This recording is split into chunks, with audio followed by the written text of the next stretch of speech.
Charleston.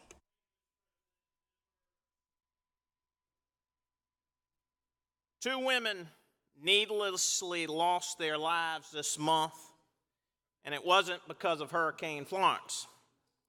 On September 18th, two Horry County Sheriff's deputies charged with transporting Wendy Newton and Nicolette Green to hospitals for treatment drove the transport vehicle into the flooded waters where the women were unable to escape. There is no evidence that either woman was violent. Both sought help when they knew that they were suffering from mental illness. Both women were being transported from hospitals that they had checked into to mental health facilities where they were being committed. They never reached their destination, and the families deserve to know why. It is very, very unfortunate fact that people living with mental illness in this country are faced with the stigma about their health issues every day. And as you know, I have been one constantly sounding the alarm for increased funding for our mental health department and increased funding for state workers who deal with mental illness patients. It is time that we in this state and society do right by our friends and neighbors suffering from mental illness. Wendy Newton and Nicolette Green were mothers, they were daughters, they were friends. There are still too many questions to be answered about their deaths.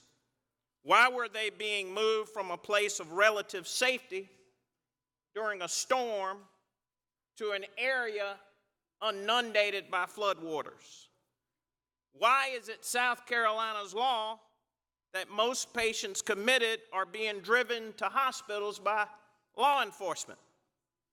Why would the deputies go around clearly marked barrier areas?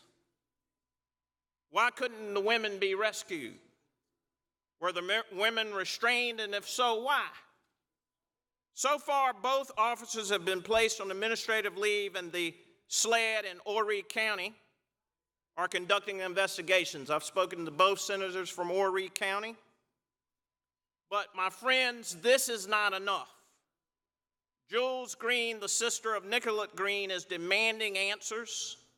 And in my capacity as state senator, I've already talked to the chairman of the Criminal and Penology Committee, Shane Martin. And immediately after we were notified that this happened, he and I started corresponding to follow up with law enforcement officers, and we have discussed appointing a panel to investigate this tragedy.